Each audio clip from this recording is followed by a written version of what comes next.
Hello everyone, and welcome to the deadest balance patch you'll probably ever look at. There is nothing much here on this balance patch other than a couple of... There's two characters that I think got buffed, and then there's like the rest of them are just like, I guess like quality of life or just adjusting some things, I guess. Nothing much, so let's just get through it. So the first thing here is DJB. Now DJB's biggest issue is that he has terrible stats, so it's really hard to get good bulk on him, as well as like all the stats that he needs, because he is an aggressive soul weaver to counter anyone who has barriers, but like because of his bad stats it makes it really hard to keep him alive and so on. So I'll just skip over here just to get that out of the way. He is getting a stat change from Sagittarius to Taurus, and if we want to go for a reference here, right, we'll go Soul Weaver Sagittarius. This is the base stats of DJB. It matches Tamarin, and it has really high attack, probably because he has partial attack scaling and is healing as of right now. Really low HP, and if you want to get in comparison for HP, we'll just sort by Soul Weavers and sort by lowest HP, and you can see he is right there. And if we sort by lowest defense, he is right there as well, right next to Dig. It technically is higher than the lowest one in the game, but it's still pretty low for a Soul Weaver, because if we compare that to someone like Blood Moon Haze, it has 800, right? And in addition to that, he has starting effectiveness, probably because he has a stun in his kit and some blinds, and a little bit of starting effect resistance. And if you want to compare that, most Soul Weavers have 30 starting. So that is, but his new stat line is going to be Taurus, which conveniently is Ahmed here, which has not the highest HP, but we'll start for F first. It has a little bit, well, let me do it like this, wait, hold on. If I do it like this, there we go, right? And then we sort by Sagittarius. Cool. All right, so how do we do this? All right, DJB is down here, so his HP is 500 more, the defense is a little bit higher by 3, he has more speed by 6, which means he's going to be easier to build speed on, and he has higher starting effect resistance, losing his effectiveness.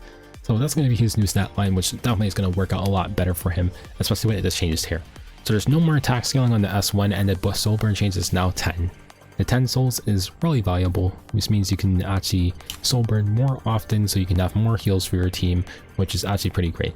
And with the coming Arya, right, if Arya is going to be paired with FCC, having this soul burn lowered is going to be amazing for DJB, because now you're going to be able to at least, it's going to at least feel like the old DJB, right? You're not going to get absolutely punished for not having the heal have like 20 souls, right? Because once Arya comes, you're going to need 40 souls to heal on DJB for an increased heal, which is pretty much, you're pretty much just never going to do it. Like you're probably going to use your soul burn for something else, if anything. So yeah, this makes it a lot easier to play into Arya now. SS2, I'm not too sure. I think it's overall better. Beforehand we had a blind, and the blind was nice to keep damage lower. Damage received a bit lower, because if their opponent is blind, if they miss, they do less damage.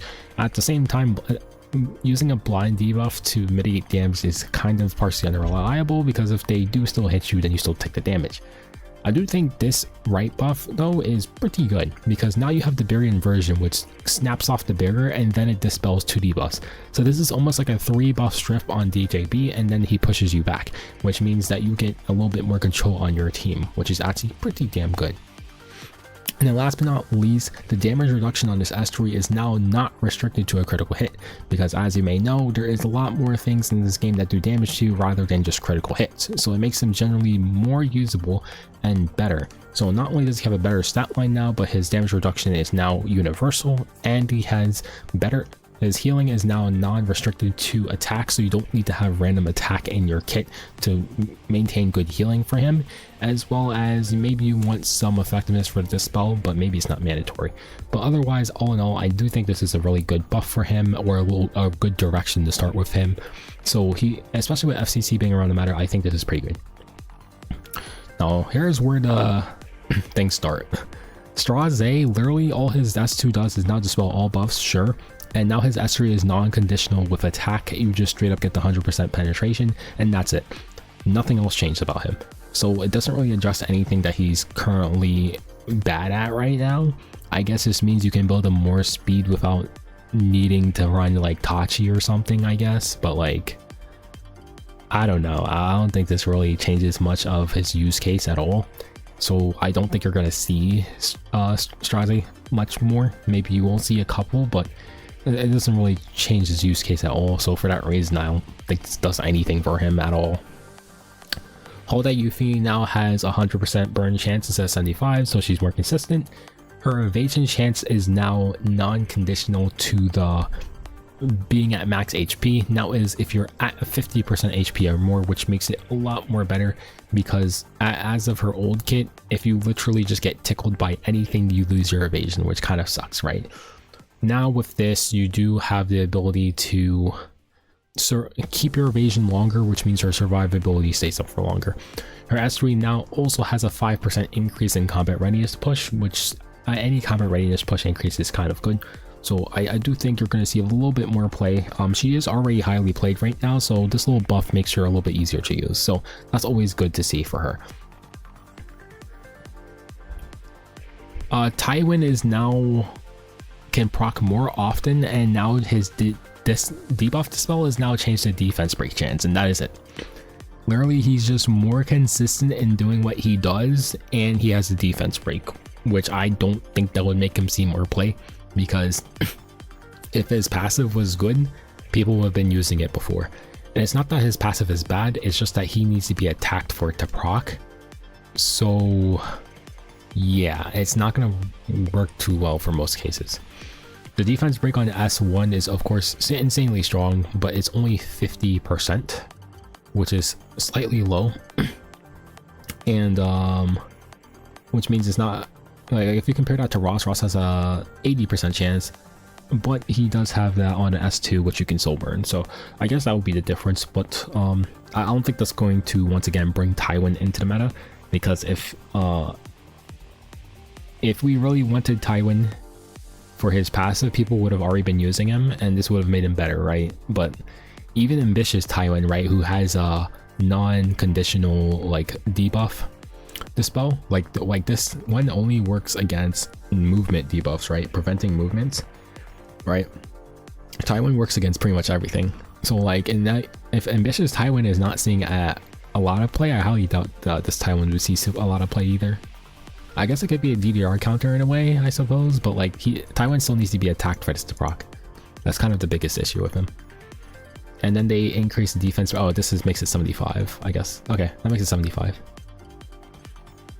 All right, here's Charles. Charles is probably the most controversial character in this patch here. So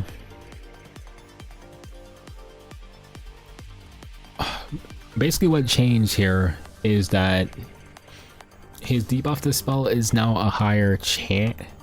He changed his, no, there is no attack down anymore. It changed to a debuff dispel, and it's now 75%. And then his smash chance has increased now to 50% and doubles when the enemy's buff, which makes it 100% if they're buffed, right? And now what smash does is absorb damage, like gives some lifesteal to him, as well as increase combat readiness of all allies by 15. And his S3 now additionally gives himself a counterattack buff, as well as gives defense to all allies. And then 10 souls decreases the turn cooldown by 2 turns. And I actually don't remember what the turn cooldown is on it, so we'll just quickly go look up Charles. But it is 5 turns, 4 turns, so that makes it 3 turns, right? Okay. All right, so I don't know if this will make him usable. He still has he's still pretty stat hungry, right? He still scales off attack for his damage, and you want bulk for him to survive. So with the addition of lifesteal on his smash, it does alleviate needing to run counter set, but you can run destruction sets, so be it, which makes it easier to build his stats. But you still need attack, you still need bulk stats to survive, you still need some speed because you can't run him super slow.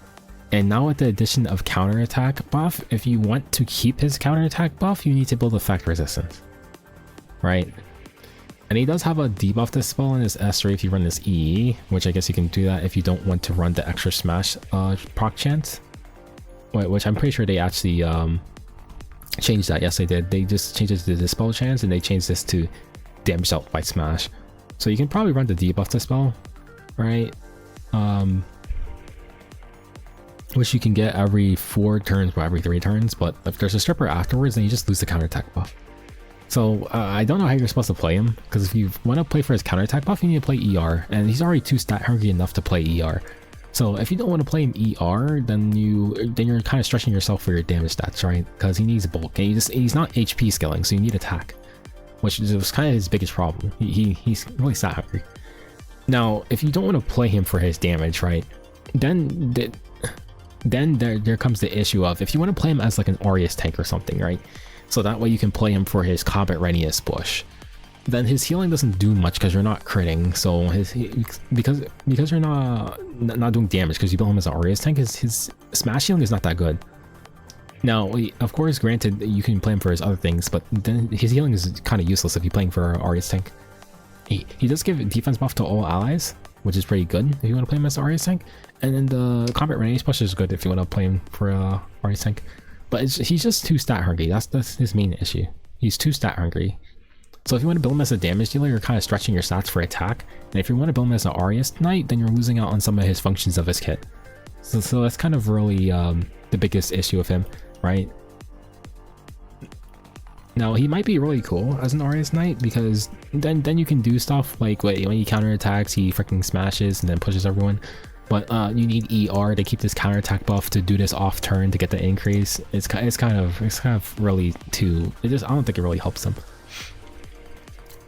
Fenrish's fighting spirit gain is now non-conditional on his turn. It can work off turn. His S2 now dispels 2 buffs instead of 1. And now if he presses S3, he gets the CR push for 30% for all allies. That's pretty much it. Won't do much for him. Yeah, I guess you can use him as a cleave tool, cleave is kind of struggling right now, so I kind of wonder when you're going to use them. It doesn't really help him at all. General Purgus is now more consistent. He now stuns everybody instead of one target, instead of like random enemies. And yeah, that's pretty much it. It's now guaranteed stunning everyone instead of two random. And he has healing on his S1, which is proportional to his S1, which is pretty nice. He doesn't have, this doesn't really change his use case at all. I don't either. So then we have this, which is now more consistent, and now his damage is all proportional to the max HP, which you're not building him for damage anyway. So I mean, I guess it helps out.